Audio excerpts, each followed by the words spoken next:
7వ అధ్యాయము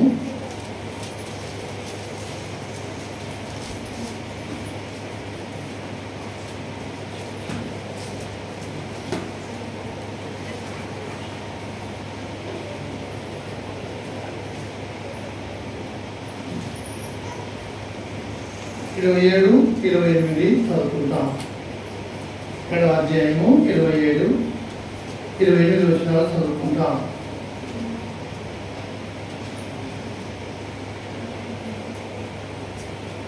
స్త్రీలు కన్నవారిలో ఇదిగో నేను నా దూతను నీకు ముందుగా పంపిస్తున్నాను అని ఎవరి నుంచి రాయలను అతను ఏది యోహాను. స్త్రీలు కన్నవారిలో వాడు ఎవడునూ లేడు.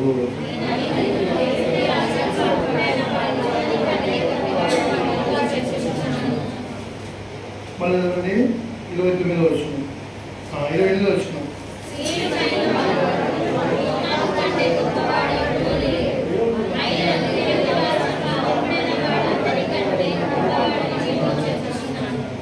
ప్రభు సాయం కోరి ప్రార్థించుకుంటాం.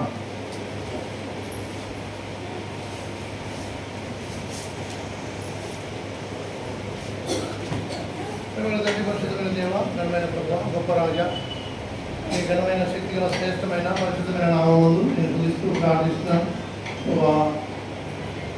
ఇవే దయాలక్ష్మి చూడవు, కృపాసన సంపూర్ణవు, వాడిని నేను తీసుకొస్తూ నీ బాధ దగ్గర ఆలయపడుతున్నాను. నేను నీ స్వామికు అభయపుతూ నీ బాధ దగ్గర ఇద్దరిని పడేస్తున్నాను. ప్రభావ దేశ మధ్యగతము కనికరించి వాడుకుంటున్నాయి దయచేసుము. అందరినీ రాసిన కడాక్షము చేయడం రావచ్చుము. మీ పరిశుద్ధ శివరాత్రి ప్రోత్సహించము. నీ శ్రోతాలను మరుగుపరుచుకొని బాధ్యతని వాడుతున్నాం.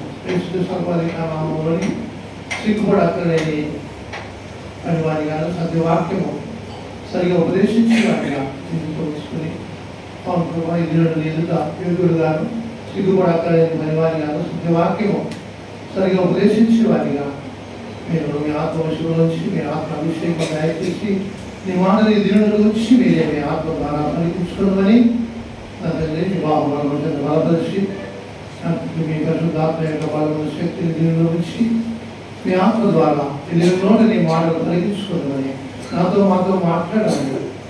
కేసుకు సర్వాధిక నామం ఎత్తిదిగుతున్నట్టుగా ప్రేమతో దయతో సహాయం చేయమని ఆరాధించడం కొరకై నీ యొక్క ఘనమైన నామందు నీ యొక్క పులికొరకు వాక్యములను నాకు అనుగ్రహించి మీరే మీ ఆత్మశక్తి మీరే అనిపించుకోమని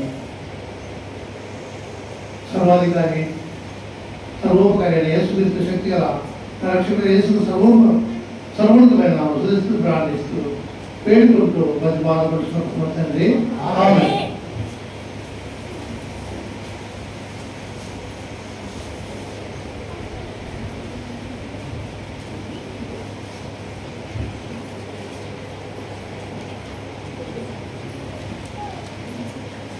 ఈ మాటలు ప్రభు పలికిన మాటలు ఎవరి గురించి? యోహాను గురించి. ఎవరి గురించి?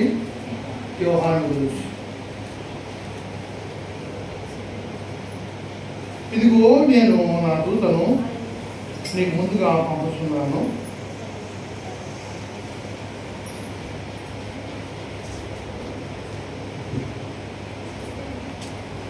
అతడు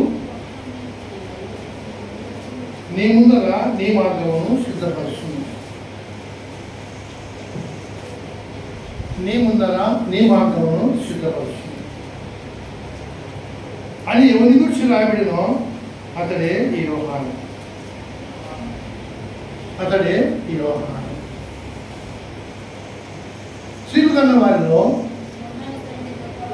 యోహాను కంటే గొప్పవాడు ఎవడునూ లేడు. ఆయనను దేవుని రాజ్యంలో అల్పుడైన వాడు అతని కంటే గొప్పవాడని మీతో చెప్పుతున్నాను. కనుక అతని కంటే గొప్పవారముగా చేసిన అతని కంటే గొప్పవారుగా చేసిన దేవుణ్ణి మనం ఆరాధించాలి. యోహాను కంటే గొప్పవాడు ఎవరు? మనమే.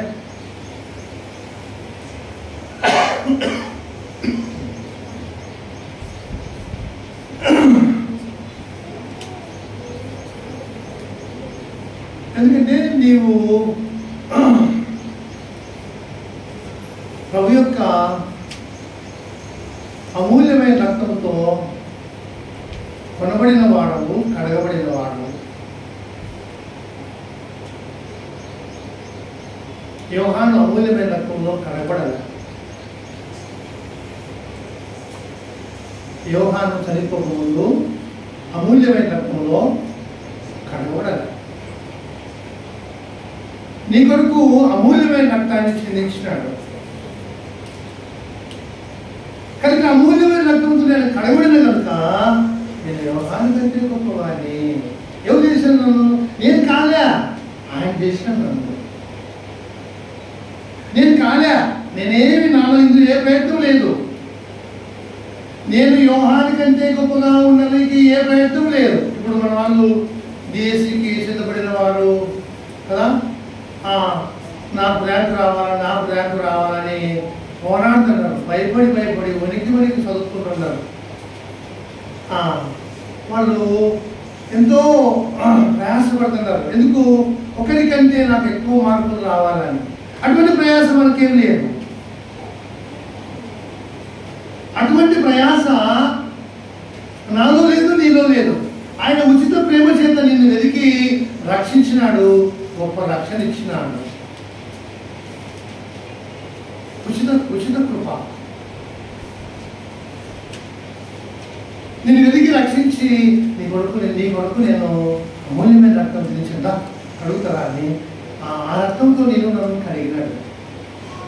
నీలో ఉన్న పాపాన్ని, నాలో ఉన్న పాపాన్ని కడిగినాడు. నీ ఆత్మను, నా ఆత్మను శుద్ధినిగా చేసినాడు. నీ ఆత్మను, నా ఆత్మను శుద్ధినిగా చేసినాడు.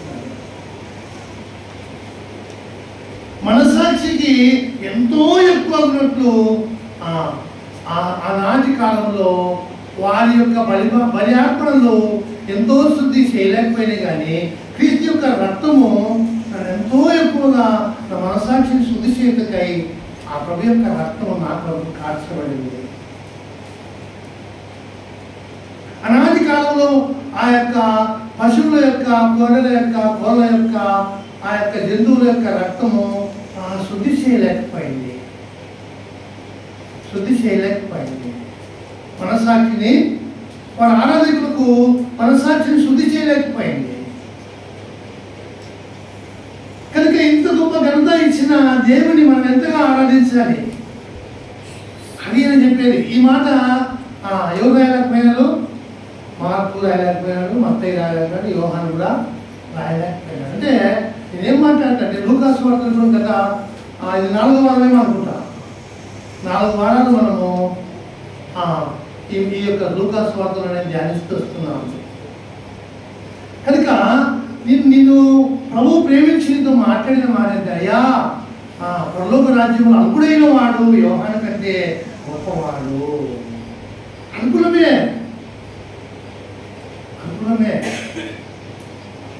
యోహాను దేవుని వాక్యాన్ని బట్టి పుట్టినవాడు. దేవుని వాక్యాన్ని బట్టి పుట్టినాడు. ఇదిగో నా దూతను నీకు ముందుగా పంపుతున్నాను, అతడు నీ ముందర నీ మార్గమును సిద్ధపరుస్తున్నావు. కనుక ఈయన గురించి యెషయా ముందుగానే రాసినాడు. యెషయా ప్రవక్త ముందుగా రాసినాడు. మరి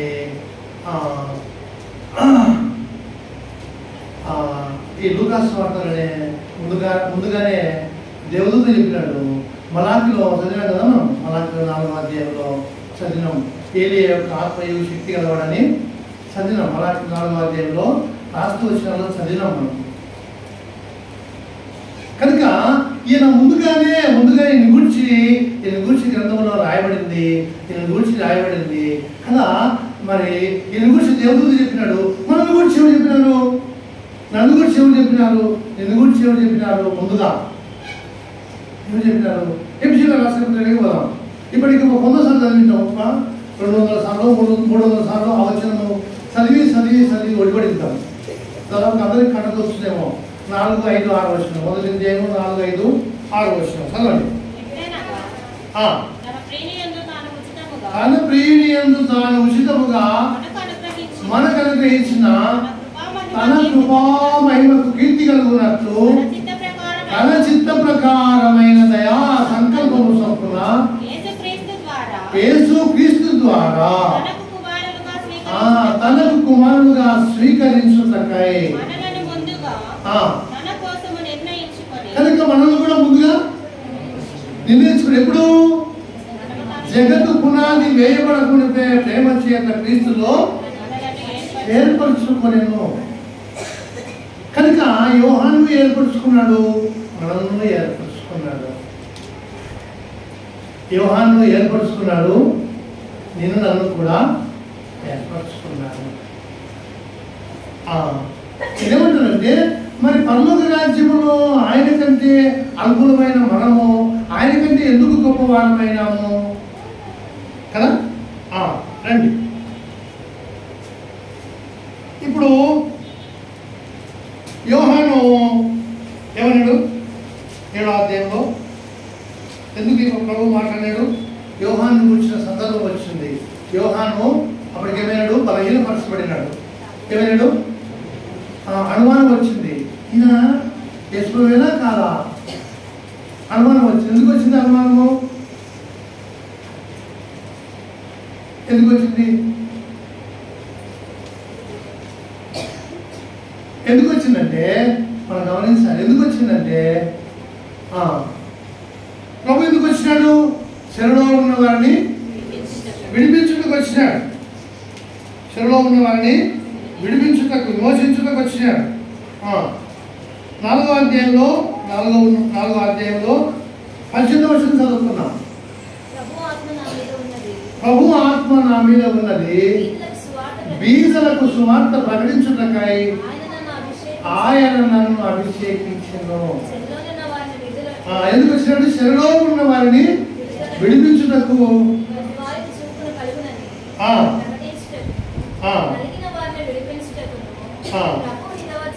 ప్రకటించుటకును ఆయనను పంపి ఉన్నాడు. ఇది మరి నీ చెరలో ఉంటే, నన్ను శిరసాల్లో దేవుడింటే ఇది విడిపించలేదే.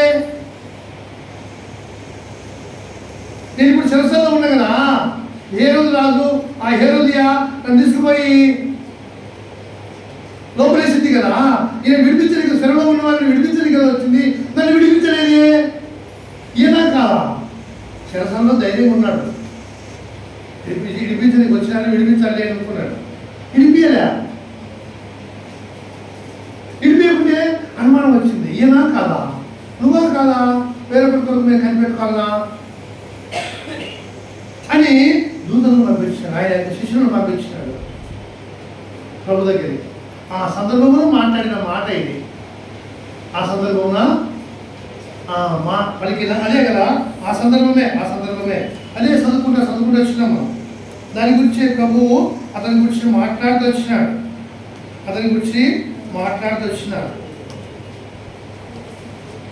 కనుక ఆయనకు చెరలో ఉన్న వారికి విడుదల. మనము ఆయనను విడిపించలే.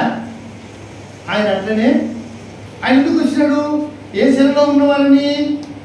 ఆత్మలు, నశించిపోయే ఆత్మలు చెరలో ఉన్నాయి. మనము సాధారణ చెరలో ఉన్న వారము. మన ఆత్మలు పాపము చేత బంధించబడినాయి.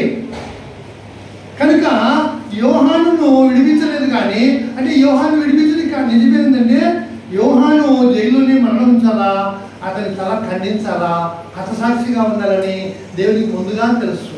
కనుకనే ఆయన అక్కడి నుంచి వెళ్ళిపోయినాడు. అక్కడ ఉండాలి. యోహాను తల కొట్టించిన తర్వాత ఆయన వెళ్ళిపోయినాడు.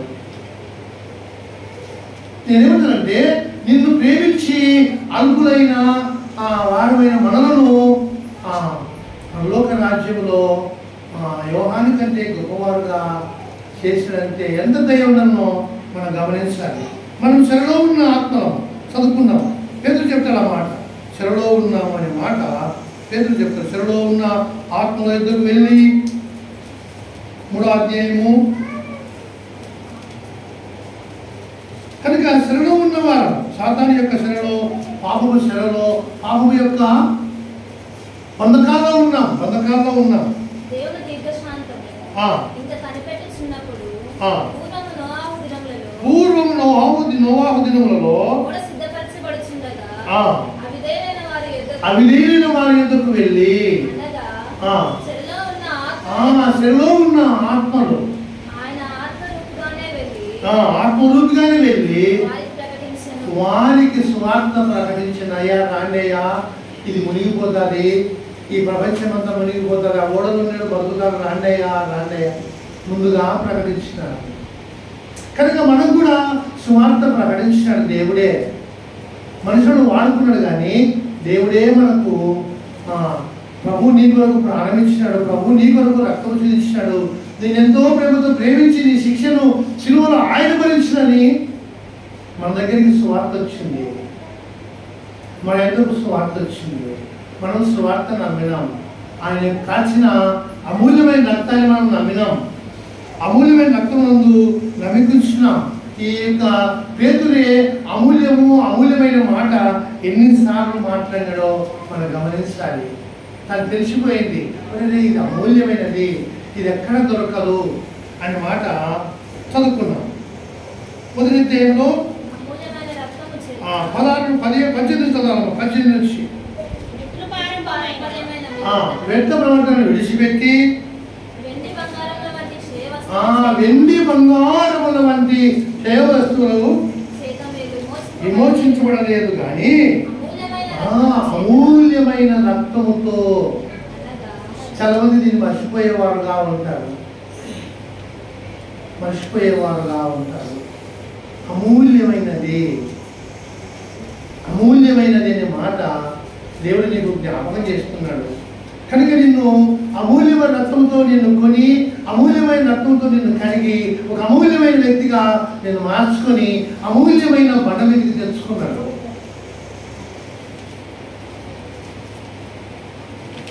కనుక నిన్ను ఒక అమూల్యమైన వానిగా దేవుడు మార్చుకున్నాడు. నీకు ఈ సత్యాన్ని నువ్వు నమ్ముతున్నావో లేదో కానీ ఆయన నిన్ను అమూల్యమైన వానిగా నన్ను చేసుకున్నాడు. కనుక యోహాను కంటే పరలోక రాజ్యంలో ఇక్కడ కాదు. కనుక నువ్వు పరలోకంలో నువ్వు ఎంత నమ్మితే అంతగా యోహాను కంటే గొప్పవాడవు నీవే. పరలోక రాజ్యం కొరకు ఎంతగా సిద్ధపడుతున్నావో యోహాను కంటే గొప్పవాడవు నీవే. పరలోక రాజ్యం కొరకు అమూల్యమైన రక్తాన్ని నీ మనసాక్షి కొరకు, నీ యొక్క హృదయ శుద్ధి కొరకు, నీ యొక్క సర్వ శరీరములకు ఉన్న మాలిన్యము కడిగేటకై, శరీరములకు ఆత్మకున్న సమస్త మాలిన్యము కడుక్కోవటకై క్రీస్తు యొక్క రక్తము ఎంతగా వాడుకున్నావో అంతగా నువ్వు యోహాను కంటే పరలోక రాజ్యంలో గొప్పవాడవు. కనుక అటువంటి గొప్ప స్థితి దేవుడు నీకు దయచేసినాడు. దేవుడు నీకు నాకు దయచేసినాడు. మత్తయి సువార్తలో 13వ అధ్యాయంలో మనుషుడికి చెప్తున్నాడు, అయ్యా ఒక అమూల్యమైన ముత్యము ఒక దగ్గర దొరికింది, దాన్ని చూసి ఇది అమూల్యమైనది కదా, ఎక్కడ దొరకదు కదా, దీన్ని కొనుక్కోవాలంటే అని వాడు తన సమస్తమును త్యాగం చేసుకున్నాడు.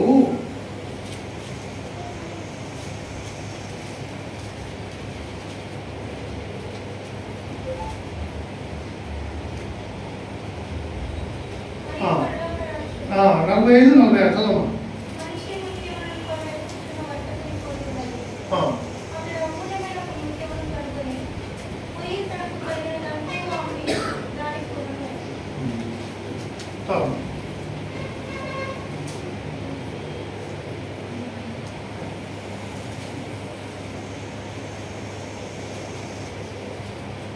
కనుక పరలోక రాజ్యం పొలములో దాచబడిన ధనమును పోలి ఉన్నది. ఒక మనుషుడు కనుగొని దాచిపెట్టి కదా దాన్ని కొనుక్కుంటాడు అన్నాడు. కలిగినంతా ఇస్తాయని 44లో 45లో పరలోక రాజ్యం మంచి ముత్యములను కొన వెదుగుతున్న వర్తకుని పోలి ఉన్నది. అతడు అమూల్యమైన ఒక ముత్యం కనుగొని పోయి తనకు కలిగినంత అమ్మి దాన్ని కొనుక్కొనేను. కానీ అమూల్యమైంది ఈ రక్తమును కొనుక్కొని నువ్వు ఏమమ్మలే, నువ్వు ఏమీ అమ్మలే. అమూల్య రక్తం కొరకు నువ్వు ఏమీ అమ్మలే. ఏమి దీన్ని కొనుక్కోనికి ఎలాంటి ప్రయత్నం లేదు, దీన్ని కొనలేరు. నువ్వు కేవలము ఆ యొక్క రక్తమునందు హృదయపూర్వకమైన నమ్మిక ఉంచుట, నీ హృదయం అంతటితో దాన్ని అంగీకరించుట, ఇదే నన్ను కడిగేది, ఇదే నా భావము తీసివేసేది, ఇదే నన్ను ఎంతో ఎక్కువగా శుద్ధి చేసేది నమ్ముటనే. అంతగా నువ్వు నమ్మితే అంతగా పరలోక రాజ్యంలో నీవే వారసుడవు, నీవే యోహాను కంటే గొప్పవాడవు, నీవే దేవునికి అమూల్యమైన వాడవు. కనుక దీన్ని నువ్వేం కొనలే. దీన్ని కొనడానికి నీ యొక్క ధనం ఏం దారిపోయినావా? ఏం దారిపోయినా నీ కలిగి ఇచ్చినావా దేవునికి? ఏమి కూడా. కనుక అటువంటి అమూల్యమైనది దేవుడు నీ కొరకు నా కొరకు శిలువలో రక్తమును దారిపోసినాడు. 2వ అధ్యాయంలో పేతురు రాసిన పత్రికలోనే 2వ అధ్యాయం 4వ వచనంలో చదవండి.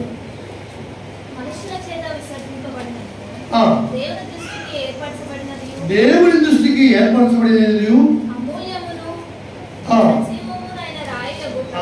అమూల్యమును సజీవమైన రాయకు ప్రభు దగ్గరికి వచ్చినావు. కనుక అమూల్యమైన రాయి, అమూల్యమైన ప్రభు ఆయన దగ్గరికి వచ్చినావు. ఆ రక్తంతో కొనబడి అక్కడికి వచ్చినావు. కనుక నీ విరవిగతనాన్ని మర్చిపో, దాన్ని తీసేసుకో, నీ దుష్టత్వను తొలగించుకో, నేను శుద్ధి చేసుకో.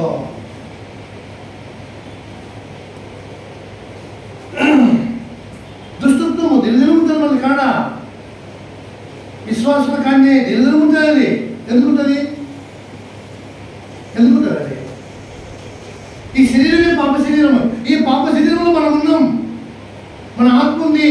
ఇది దినదినము మనకు, నువ్వు పాపం చేసినా చేయకపోయినా ఇది పాపం మనకు కలగజేస్తూ ఉంటుంది, పాపం కొరకై ప్రేరేపిస్తూనే ఉంటుంది. ఇది సమయం దొరికినప్పుడల్లా పాపముల పడవీనికి మనలోని దుష్టత్వాన్ని గెలుపుతూనే ఉంటుంది, లేపుతూనే ఉంటుంది.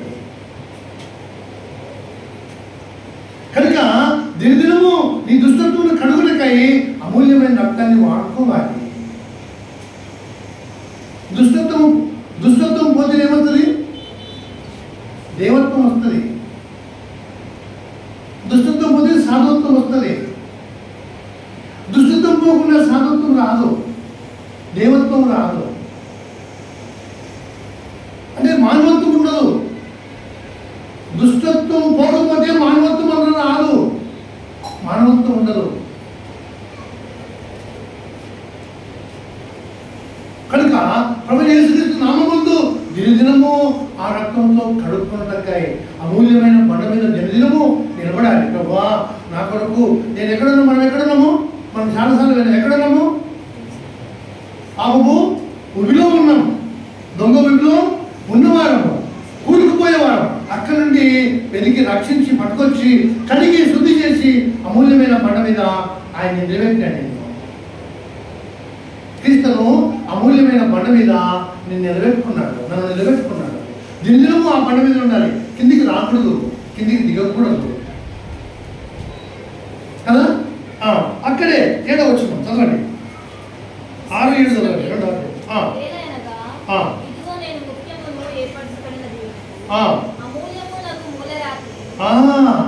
ఇది మూలరాయి.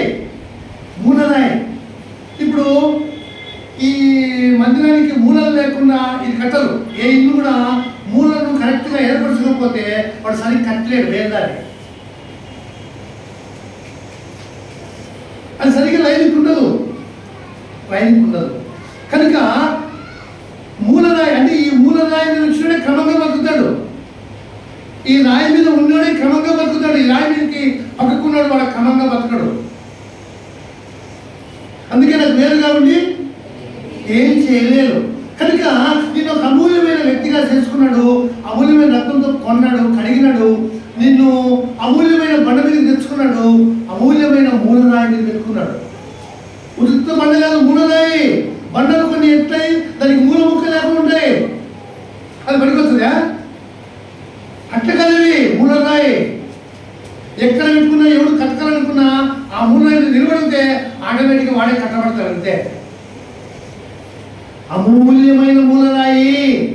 మూలరాయి అందరూ మొలసలేరు, అందరి పేరుదారులు ఆ మూలరాయిని మొలసలేరు. మంచి మన నిపుణత గల వాడే మూలరాయిని మొలసగాడరు.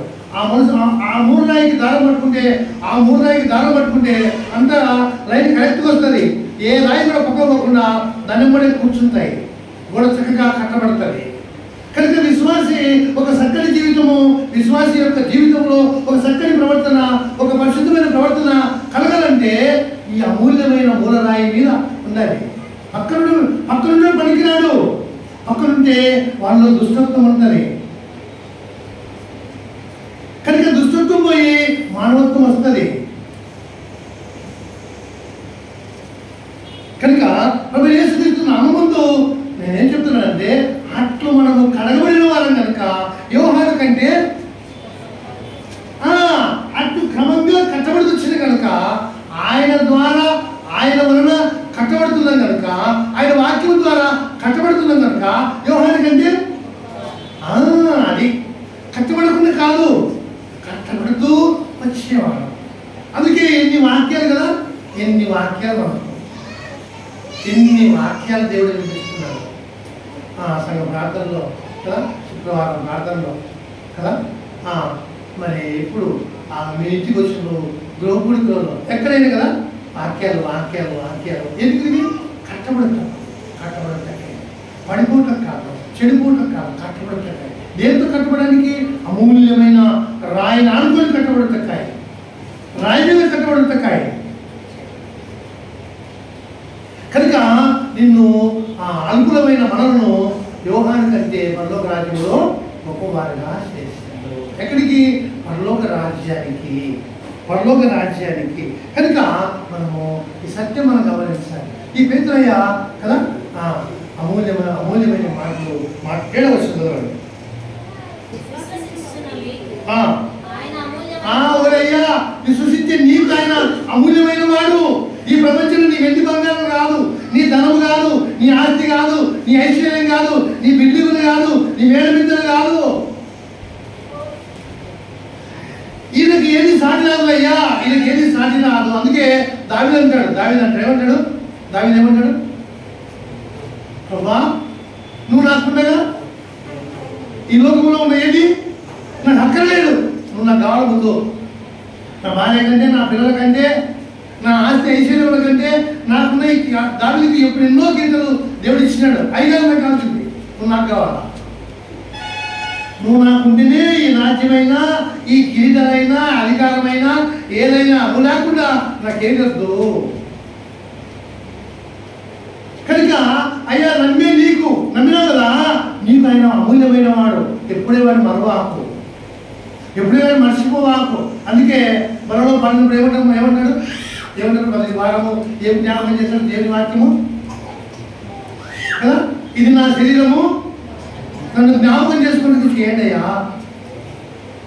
శరీరం నా కొరికే నలగొట్టి నీ కొరకు రక్తం చూపించినయ్యా. ఇదిగో రక్తం చూస్తున్నావు కదా, ఇది నా యొక్క రక్తం కొరకైనా సాదృశ్యమయ్యా. ఇది నీ కొరకు రక్తం చూపించిన ఆయన, నన్ను జ్ఞాపకం చేసుకో. అది అమూల్యమైంది, దాంతో నేను కొన్నా, దాంతో కడిగినా, ఇప్పుడు కూడా కడుక్కో.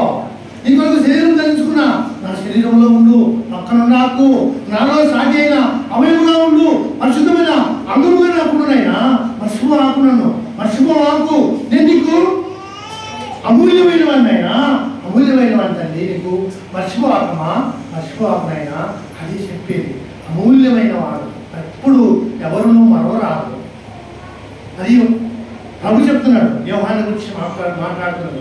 యోహాను కంటే గొప్పవారయ్యా మీరు. ఓ సుంకరులారా,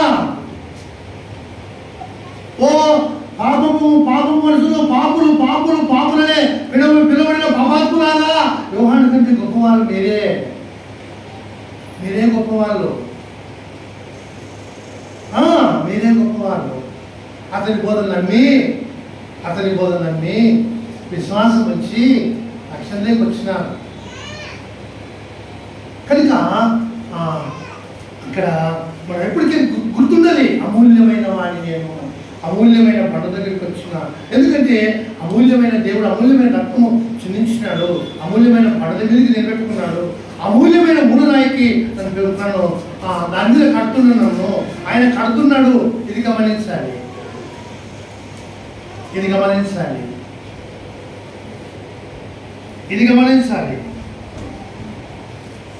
కనుక పేతురు అమూల్యమైన మాట కదా, అమూల్యమైన రాయి, అమూల్యమైన మూలరాయి కదా, అమూల్యమైన వాడు, అమూల్యమైన రత్నం కదా. ఎవరైనా విద్య లేనివాడు ఎట్లా తెలుస్తుంది ఆయనకు అమూల్యమైన వాడని?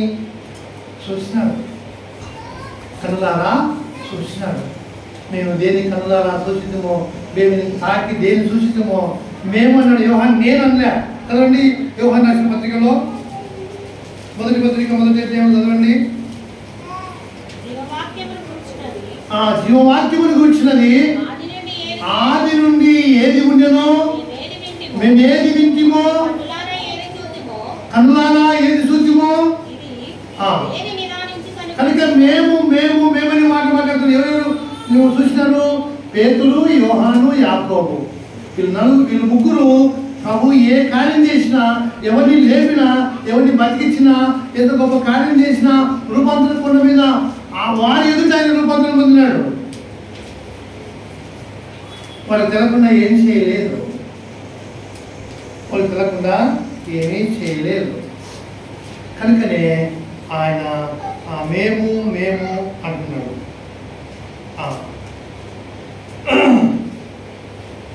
చదువుకున్నాం రెండో పత్రికలో ఏది పేతురు రాసిన పత్రికలోని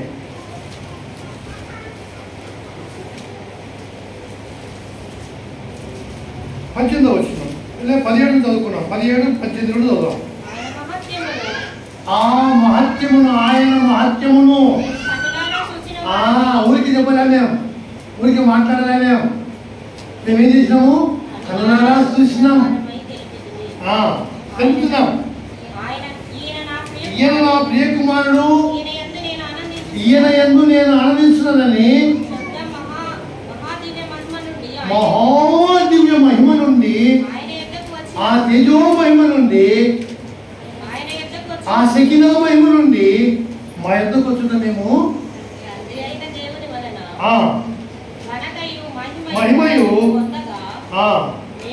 పరిశుద్ధ పర్వతం మీద మేము ఆయనతో కూడా ఉండిన వారమై వింటిమి, సూచితిమి. కనుక ఊరికి పలుకలే. కనుక అమూల్యమైన వాడు సాధారణమైన వాడు కాడు. కనుక అమూల్యమైనదని, అరే అమూల్యమైన ఎక్కడన్నా కనబడితే నీ ఎంత ఇచ్చి కొనుక్కో అన్నాడు. నాకున్నదంతా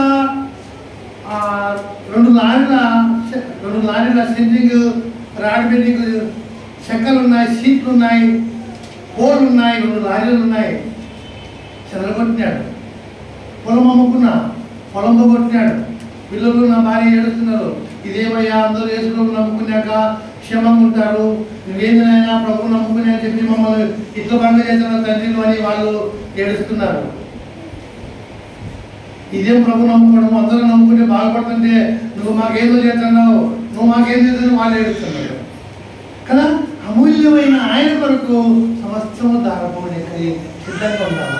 ఆఖరికి ఇంకా కొంత 70,000 ఎంత అప్పు మిగిలితే నా ఇల్లు అమ్మడానికి కూడా నేను సిద్ధపడినా. ప్రభా నీ సిద్ధమైతే ఇల్లు కూడా లేకుండా చేసుకో, అంత నీ కొరకు దారిపోయేటకై సాయం చేయము, నా ప్రాణం కూడా దారిపోసుకుంటా, నీ సిద్ధమే నీకు అప్పచెప్పినా అనే దేవుని దగ్గర ఏడ్చి నీకు నాకంటూ ఏదొద్దు, నాకు నువ్వు కావాలని ఏడ్చి అక్కడ బేతెల్లో మందిరంలో ప్రార్థన చేసుకుంటూ వచ్చిన 3కో 4కో పండుకుంటా ఏడ్చి రాత్రంతా.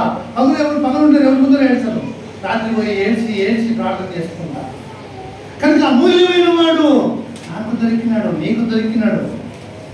ఆయన కొరకు దేనికైనా సరే, దేనికైనా ఓకే. కనుక ఆ అట్టు పేతురు గమనించిన కనుక ఆయన సంతోషంగా దేవుని వెంబడిస్తూ వచ్చినారు, దేవుని గణపరుస్తూ వచ్చినారు. అయితే మొదటి వచనం మొదటి వచనం ఆయన ఆపలే, ఇంకా అమూల్యమైన మాటల గురించి ఆపలే. చదవండి.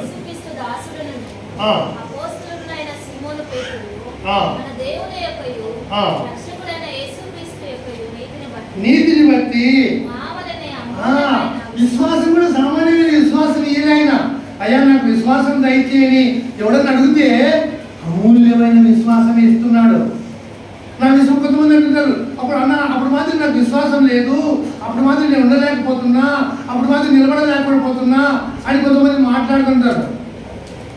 ఏది ఈ అమూల్యమైన విశ్వాసం కోరుకోలేకపోతే, అమూల్యమైన విశ్వాసము నిలువుదని పొందకపోతే ఆడు నిలబడలేడు.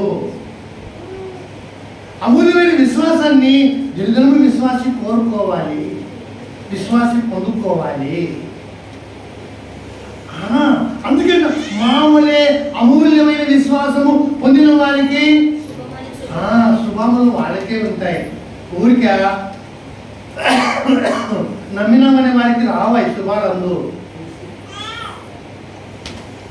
వాళ్ళు కవిపులుగా బతుకుతారు, సరిగా బతకలేరు.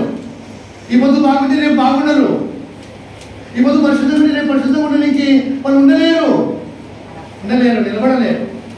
అమూల్యమైన విశ్వాసము, స్థిరమైన విశ్వాసము, దృఢమైన విశ్వాసము, పరిపూర్ణమైన విశ్వాసము మన తండ్రి అబ్రహాము పొందిన బలమైన విశ్వాసం కలిగిన వారమే. అబ్రహాము విశ్వాసమందు బలం పొందిన వాడే ఇస్సాకును కన్నాడు. బలమైన విశ్వాసం, అట్లా విశ్వాసం కోరుకోవాలి దినదినము. కనుక విశ్వాసం ఏంటిది? సామాన్యమైనది కాదు, అమూల్యమైనది. ఎందుకు? అమూల్యమైన వారిని నమ్ముకున్నాం, మామూలు నమ్ముకోలే, అమూల్యమైన వారిని నమ్ముకున్నాం. అమూల్యమైన బండ దగ్గరికి వచ్చినాం, అమూల్యమైన మూలరాయి మీద ఉన్నాం, అక్కడ కట్టబడుతున్నాం, అక్కడికి వచ్చినాం, ఆ లైన్లోకి వచ్చినాం. మన లైన్ వేరు, మన క్రమం వేరు, మన విధానం వేరు, మన జీవన విధానం వేరు, మనం వేరు, వాళ్ళు వేరు. కనుక మనము ప్రభువైన యేసుక్రీస్తు శక్తిగల నామములో మనము అమూల్యమైన వారు అనే సంగతి ఎప్పుడు మనవరాలు. కనుకనే ప్రభు యొక్క ఉద్దేశంలో మనం అమూల్యమైన వారు కనుకనే వెతికినాడు, ఎక్కడున్నారని వెతికి రక్షించుకున్నాడు. లూకానే కదా రక్షించిన దాన్ని వెతికి రక్షించుకున్న కానీ మాట దేవుడు చెప్పాడు, లూకానే చెప్పినాడు. కనుక వెతికి రక్షించుకున్నాడు. మనం ఏం వెతకలే, ఆయన ఏడల్లో ప్రభావ వెతకలే. రక్షించబడి నాకు ఇప్పుడు కూడా ఎక్కడున్నావు, నేను ఏం చేయాలా అని వెతికి ఆయన వెంటాడంలే, ఆయన వెంబడించడంలే, మనం ఆయన క్రమంలో కూడా. కనుక ఆయన వెతికి రక్షించుకున్నాడు, గొప్ప రక్షణ ఇచ్చినాడు.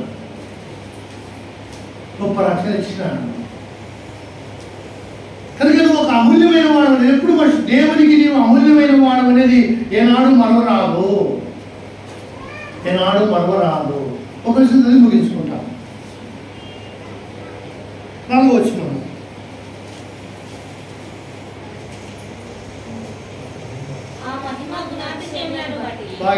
బాగా జాగ్రత్తగా అందరూ చదవండి. చదవచ్చిన వాళ్ళు, బైబిల్ ఉన్న వాళ్ళు అందరూ చదవాలా.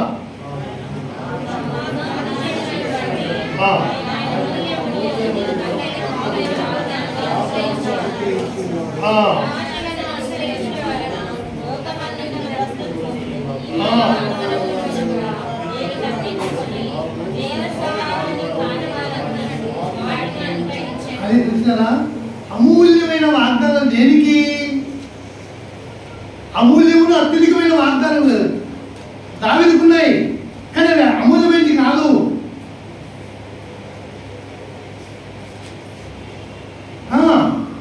మనకు అమూల్యమైనది, వాళ్ళకు లేవు. పాత నిబంధనలో అమూల్యమైన లేవు, కొత్త నిబంధనలోకి వచ్చినాయి అమూల్యమైనవి. పాత నిబంధనలో అమూల్యమైన వాగ్దానాలు లేవు, కొత్త నిబంధనలోకి వచ్చినాక అమూల్యమైన వాగ్దానాలు వచ్చినాయి. ప్రభు యొక్క రక్తాన్ని బట్టి ఆ వాగ్దానములు అమూల్యమైనగా మార్చబడినవి. కనుక ఈ యొక్క అమూల్యమైన వాగ్దానాలు, ఎందుకంటే ఆయన నిన్ను బట్టి కాదు, ఆయన గుణాతిశయములను బట్టి, నన్ను బట్టి కాదు. నేను పాపినే, పాప స్వభావం గలవానే, ఘోరమైన బలహీననే, ఘోరమైన పనికిరానే, ఎందుకు శాతకాలనే, ఏది చేయలేననే. ఆయన కృపను బట్టి అమూల్యమైన, ఆయన గుణాశయమును బట్టి, ఆయన కృపను బట్టి, ఆయన మహిమ గుణాశయమును బట్టి కదా మనకు అది నాకు ఒక్కరికా పేదలకి ఒక్కరికేనా? మనకందరికీ బాగా గమనించాలి. ఆయన సేవకుడినే, ఆయనకేనే అటువంటి తప్పుడు అభిప్రాయానికి ఎప్పుడు పోరాదు. అటువంటి తప్పుడు అభిప్రాయానికి ఎప్పుడు పోరాదు. నేను సేవకునే, నీకు ప్రకటించేవాడే, కానీ నిన్ను కొనింది అదే రక్తంతో, నన్ను కొనింది అదే రక్తంతో. నువ్వు అమూల్యమైన వాడివే, నేను ఆయనకు అమూల్యమైన వాడే. ఈ లోకమైన పరలోకమైనాక అంత లిఖమైన ఏముండదు. నీవు నేను సమానమే. అక్కడ అందరము సమానమే, అందరము సమానమే. దేవునికి అందరము సమానమే. అయితే ఎందుకు ఇచ్చినాడు ఈ వాగ్దానాలు అంటే, దురాశను అనుసరించడం వలన లోకంలో ఏముంది? భ్రష్టత్వం ఉంది. భ్రష్టత్వము, దుష్టత్వము కదా, ఈ పోవాలా. దుష్టత్వము, భ్రష్టత్వం పోతేనే మానవునికి మానవత్వం వస్తుంది. లోకంలో మానవత్వం లేదు. ఒక 1000 రూపాయలు సిలిండర్, 20,000 రూపాయలు సిలిండర్ ఏమంటుందని సైలెంట్ ఏమంటారు? సైలెంట్ మాట్లాడరా? అదేననేది సిలిండర్ మాట్లాడరా? సైలెంట్ మాట్లాడరా? ఏదో బాటలు ఎక్కించారు కదా, అది 20,000 తీసుకుంటున్నారు, 21,000 తీసుకుంటున్నారు. 1000 రూపాయలే. 1000 రూపాయలు ఇంజక్షన్ 20,000 తీసుకుంటున్నారు. 1000 రూపాయలు ఇంజక్షన్ 6,000 తీసుకుంటారు, 7,000 తీసుకుంటారు. ఏంటిది? దురాశను బట్టి ఏమొచ్చింది? వాళ్ళకు భ్రష్టత్వం వచ్చేసింది. భ్రష్టత్వం నీలో ఉంటే, దురాశ నీలో ఉంటే నీకు మానవత్వం ఉండదు, దేవత్వం ఉండదు. దేవత్వం ఉండదు, దేవత్వం ఉండదు, దేవత్వం ఉండదు, ఉండదు. కనుక దురాశను అనుసరించడం లోకమైన భ్రష్టత్వమును ఈ వాగ్దానముల మూలముగా, ఈ వాక్యాల మూలముగా ఏమైతుంది? తప్పించుకున్నాడే. నన్ను ఈ వాక్యాలు చెప్తున్నాడే, నన్ను అమూల్యమైన వాడిని చెప్తున్నాడే, అమూల్యమైన రక్తంతో కొన్నాడే, అమూల్యమైన పడవి తెచ్చుకున్నాడే, అమూల్యమైన మూలలాయే, నా జీవితానికి, నా బతుకు అమూల్యమైన వాడే కదా. అమూల్యమైన ఏమిచ్చాడు? విశ్వాసం ఇచ్చినాడే, అమూల్యమైన వాగ్దానాలు ఇచ్చినాడే. ఇవన్నీ బట్టి నీ జీవితాన్ని నీవే మార్చుకొని ఆయన ముందర ప్రార్థన చేయాలి, ఆయన ముందర వేడుకోవాలి. నా దుష్టత్వమును నిన్ను మళ్లించు, నా ప్రస్తుతం నుండి తొలగించు, నన్ను పరిశుద్ధంగా చేసుకో, నిర్దోషంగా చేసుకో. నీ వాగ్దానములుగా తప్పించుకున్నావే, నన్ను తప్పించు. నన్ను ఏం చేయాలా? ఏమిట్లో నేను పాలిభాగం కావాలా? దేవ స్వభావంలో మానవుల్లో ఆ స్వభావము, దేవ స్వభావం వచ్చినప్పుడే ఆయనకి మానవత్వం ఉంటుంది. దేవ స్వభావం రాకుండా దేవుడిలో మానవత్వం ఉండదు. గుర్తుంచుకోండి మాట. ఆదాము మానవత్వం పోగొట్టుకొని దుష్టత్వంలోకి వచ్చినాడు. ఎవరి మాట విని? సాతాను మాట విని, అబద్ధము నమ్మి, అబద్ధికుల యొక్క మాట నమ్మి తనకున్న మానవత్వం పోగొట్టుకున్నాడు. దుష్టత్వం లేకొచ్చినాడు, భ్రష్టత్వం లేకొచ్చినాడు, వెలివేయబడినాడు. ఇప్పుడు నువ్వు వెలుపల ఉన్న నీ కోసం వెలుపలికి వచ్చినాడు. గవిని వెలుపట నీ కొరకు సిలువబడినాడు. వెలుపడిన నీవు తిరిగి లోపలికి తెచ్చుకోవటానికై గవిని వెలుపట సిలువ వేయబడినాడు.